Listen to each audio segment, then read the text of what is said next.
rise today on a different matter, a critical matter concerning Section 21 of Republic Act number 9165, or the Comprehensive Dangerous Drugs Act of 2002, which mandates the inclusion of media representatives as signatories in the inventory of confiscated drug-related items. While this provision was crafted to enhance transparency in anti-drug operations, I submit that it is time for us to revisit and devolve this responsibility to better suited entities, Mr. Speaker. The inclusion of media representatives presents significant challenges and risks.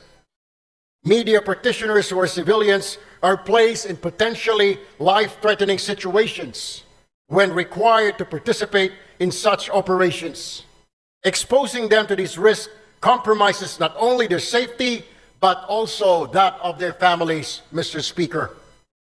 Moreover, involving media representatives in law enforcement tasks raises concerns about their independence and neutrality. Journalists are meant to act as impartial watchdogs of government actions, holding public officials accountable from an objective stance. Requiring their direct participation, Mr. Speaker, in these operations undermines their role and may cast doubt on their credibility and impartiality. It is imperative that we devolve this responsibility to more appropriate witnesses who are already empowered under the law. Section 21 of RA 9165 already mandates the presence of Department of Justice representatives and barangay officials as witnesses in this process, Mr. Speaker. These individuals are better suited to fulfill the role of ensuring transparency and accountability in documentation of confiscated drug-related items. Additionally, we can enhance existing safeguards to further promote transparency without involving media personnel. Like comprehensive video documentation can serve as a reliable and tamper-proof record of the inventory process, ensuring accountability without requiring physical witness to be present in dangerous environments. Increased training and oversight for DOJ and barangay representatives can strengthen their ability to act as effective witnesses. By devolving, Mr. Speaker, this responsibility to individuals already mandated and equipped for this role, we can preserve the safety of our media professionals, uphold journalistic independence, and maintain the integrity of anti-drug operations. Mr. Speaker, I urge this esteemed chamber to consider an amendment to Section 21 of Republic Act 9165, replacing media representatives with more suitable alternatives while reinforcing mechanisms for accountability and transparency. Let us act decisively to modernize this law and ensure its implementation aligns with our commitment to safety, justice, and good governance. Thank you, Mr. Speaker and my colleagues, and I look forward to our deliberations on this matter soon. Maraming salamat po, magandang hapon sa ating lahat. Thank you very much. Daghang salamat. Majority Leader. Mr. Speaker, I move that we recognize the Honorable Richard Gomez of the 4th District of Leyte for his interpellation. The Honorable Richard Gomez is recognized. Thank you, Mr. Speaker. Magandang hapon po sa inyo lahat. I'd like to find out if the good Congressman from ACT Party List would like to answer some of my questions regarding his privileged speech.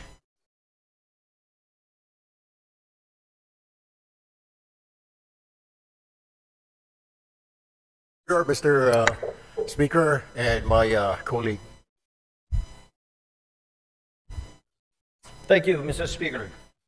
I would like to find out from the good Congressman if you are a member of the Anti-Drugs Committee. No, I am not, my distinguished colleague. I am not a member of any committee right now since I am part of the deputy majority group, Mr. Speaker. And if you are a what remember you again, Mr. Speaker? Deputy Majority Floor Leader, Mr. Speaker. Deputy Majority Floor Leader. I'm very sure, Mr. Speaker, that you know very well that the Committee on Anti-Drugs is very active on RA 9165. I am aware, Mr. Speaker. Oh, you are aware, Mr. Speaker. Thank you. If you are aware, Mr. Speaker, then what was the purpose of the privileged speech?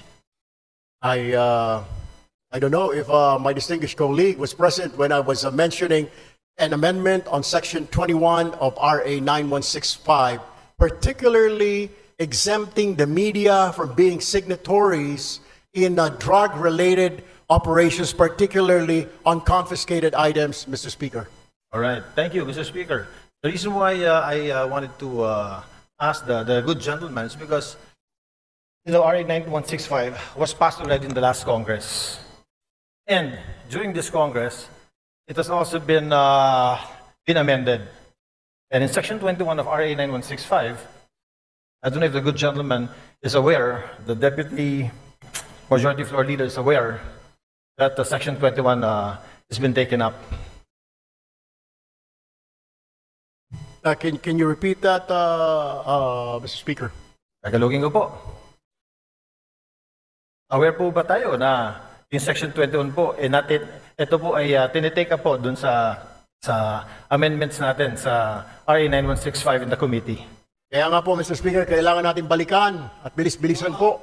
Ang problema po natin sa Kongreso, kaya po tayo napupulaan ng mga kababayan natin, napakarami natin mga batas na kailangang ayusin, subalit hindi po naaayos, kaya kailangan po natin bilis-bilisan. Kung ito po ay na-take up, sana po ay mabilisan pa para kagad po ito ay ma-review at magawan po natin ng paraan dahil ito po ay kahilingan ng mga kasamahan po ng ating Fourth Estate, Mr. Speaker. Tama po. Napakaganda pong suggestion po niyan. Since kayo po ay malakas po sa Senado, baka pwede pong sila pong sabihan ninyo dahil wala po tayong counterpart sa Senado. Tapos na po tayo sa amendments natin.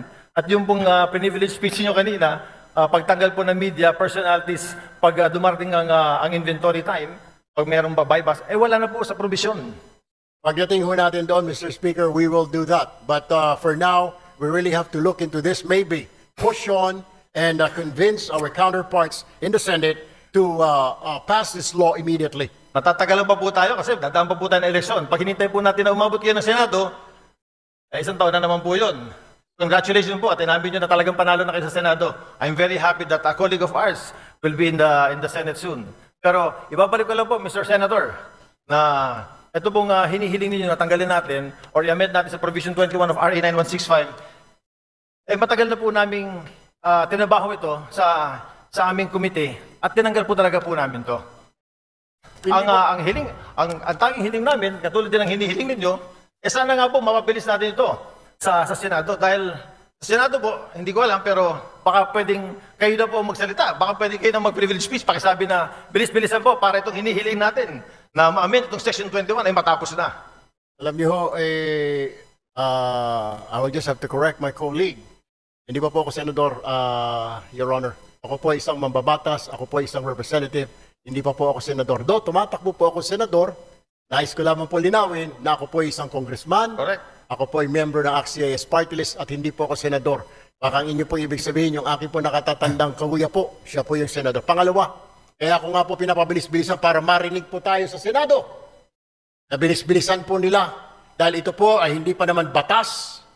Habang ito hindi pa batas, ala hong saysay ang pagre-review, wala hong saysay ang pagtanggal ho natin ng section na yan, Section 21, kung hindi pa naman po ito batas. What I am trying to point out, Mr. Speaker, I guess we have to do something about it. And para marinig ko, kaya tayo nag-privilege speech para marinig po tayo sa Senado. Now, we are waiting for the decision, Mr. Speaker. If I can only do a privilege speech in the Senate, then I will do so. Unfortunately, I'm still here, a member of 19th Congress, Mr. Speaker. Salamat. Salamat, Mr. Congressman. Sinabi ko lang po yung sinabi nyo na gagawin niyo pagdating niyo po sa Senate, inulit ko lang. But Mr. Congressman, we do something about it. We have done something about it. In the committee level, ito pong Section 21 na hinihiling ninyo ay wala na po. Alam niyo ho, Mr. Speaker, ito po ay nasa committee level. At tulad po na sinasabi ko, kaya ko nga po, I am pushing for it. Nabilis-bilisan po natin. Marami po tayo mga batas na pending po ngayon. Hindi lang po itong 9165. Marami pong kailangang revisahin, reviewin. Ang kailangan lang po natin ay bilisan po dahil ang taong bayan ay nag-aantay po. At hindi po tayong ika nga ay pwedeng manahimik o kaya mag-relax dahil po nakatingin po sa atin ang ating mga kababayan at gusto po nila na bilisan ang pagpasa, pag-review, whatever, ang ng mga batas po natin, Mr. Speaker. Therefore, Mr. Speaker, I think the correct manifestation should be, since the requested section is to be amended, and it has been replaced already, Mr. Speaker, is that the correct manifestation should be, we request that the Senate should fast-track this House version of RA 9165. That, I think, is the correct manifestation, Mr. Chair. I will take that, Mr. Speaker, but what I'm saying is that the reason why I stood up today to remind not only our members here, but also our counterpart in the Senate, because I am sure they're also reviewing what we're doing here and watching us to fast track. Kung meron man, kung nandyan na po sa kanilang mga kamay, na bilisan because we cannot dictate them. We can only suggest, Mr. Speaker. We can only tell them and inform the public that we already did this. Tama po ang ating kasamahan na sinasabi niya pong ni-review na po yan, inalis na po yan, para malaman po ng taong bayan na wala na po yan, wala na sa kamay natin yan po, ay nasa kamay na ng Senado para bilis-bilisan po nila. And that is the purpose of my privileged speech this afternoon, Mr. Speaker, my dear colleague. Sir. Thank you, Mr. Speaker. Oh, I thought amending Section 21 was the main thrust of the privilege speech. I didn't know it was to fast track the House version of 9165. But nevertheless, Mr. Chair, yun na rin po ang hinihiling natin. Since yung nire-request po ng colleague natin na tanggalin po sa Section 21, yung pagsama ng media, kapag po nag-iimbentary sa mga bypass, sa mga nahuli na ay wala na po sa committee level. Wala na po, pumasa na po sa atin. Sana po, another privilege speech from our good colleague will tell the Senate, bilis-bilisan nyo naman, kasi binilisan na po namin. I wish I can, we will do that, Mr. Speaker, para makarating po itong ating mensahe sa kanila. Hindi naman natin pwede sila pong utusan, Mr. Speaker, kundi tayo lamang po ay pwede nating sabihin na nag-aantay po tayo. Kung naipasa na po natin dito sa Kongreso, then ang problema po ay nandoon. I guess we'll have to do or I have to make another privilege speech, Mr. Speaker. We shall await the next privilege speech. Thank you, Mr. Speaker. Thank you, Mr. Congressman. Maraming salamat po. Magandang hapon.